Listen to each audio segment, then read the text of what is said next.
Ushbu videoni ko'rib turgan bo'lsangiz, demak pulni to'g'ri taqsimlash masalasi sizni ham qiziqtiradi. Ba'zilar o'ylashadiki, pulni to'g'ri taqsimlash, oila budjetini rejalashtirish faqat daromadi yuqori boy oilalarga kerakli bo'lgan yoki ular qiladigan ish. Aslida unday emas. Oilani budjetini to'g'ri boshqarish, to'g'ri rejalashtirish har bir oilaga lozim bo'lgan ishlardan hisoblanadi. Oila budjetidagi eng muhim narsa bu olayotgan daromadlaringizni aniq rejali asosida xarajatlarga yo'naltirish. Albatta, bunda oilani yuqori daromad olayotgani yoki pastroq daromad olayotganligi e'tiborga olinadi. Yuqori daromad oladigan oilalar daromadini 50%ni shaxsiy ehtiyojlariga yo'naltirishsa, qolgan yarmini o'zlarining istaklariga yoki ularni reinvestitsiya qilish maqsadida boshqa loyihalarga yo'naltirishlari mumkin.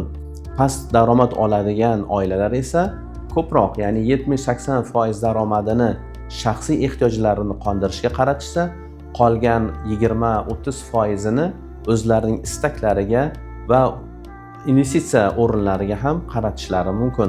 Istaklar deganda biz nafaqat insonni o'ziga, balki kimgadir xayriya yoki kimgadir yordam bermoqchi bo'lgan o'rinlarga ham ishlatishlarini o'zlarining istaklariga kiritamiz. Endi raqamlar bilan misol keltiradigan bo'lsak, misol uchun siz 10 million daromadga ega oilasiz.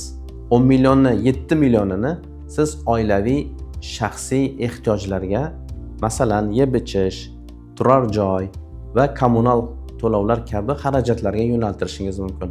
Qolgan 3 millionini ham yarmini 1,5 million so'mni shaxsiy istaklaringiz uchun va qolgan yarmini siz o'zingizni daromadingizni, oilaviy budjetingizni qo'llab-quvvatlab turadigan, foyda keltiradigan investitsiya o'rinlariga ajratishingiz mumkin. Endi jamg'arilgan pullarni qanday investitsiya qilish kerak? Bu ko'plarni qiziqtiradi.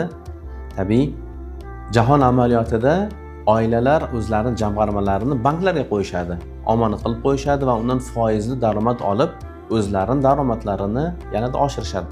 Lekin biz islom moliyaviy tamoyillar asosida ishlar ekanmiz. Biz sizlarga tavsiya qiladiganlarimiz shundan iborat bo'ladi.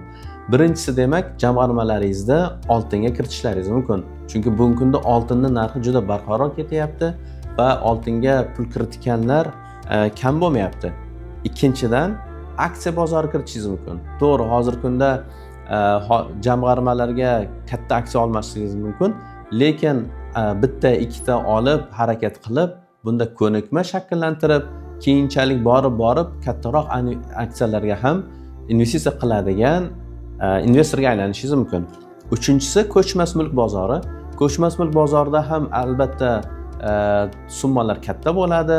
Bu yerda siz jamg'armayotgan pulga bir kattaroq mulk olish qiyin, lekin agar izlansangiz, mana bozorda O'zaroga o'xshagan platformalar chiqyapti. Ular odamlarga kichik jamg'armalardan yig'ib katta mulk olishga, ko'chmas mulk yoki avtomashinaga o'xshagan mulklarni olishga yordam berishyapti. Siz ular bilan bog'lanishlaringiz mumkin. Va to'rtinchisi, Iman Invest va Way2 ga o'xshagan platformalar chiqyapti. Ular ham aholiga o'zlarining omonatlarini samarali va foydali tarzda jamg'arishga yordam berishyapti. Siz ularga bilan bog'lanib, o'zingizning jamg'armalaringizni to'g'ri boshqarishlaringiz mumkin bo'ladi.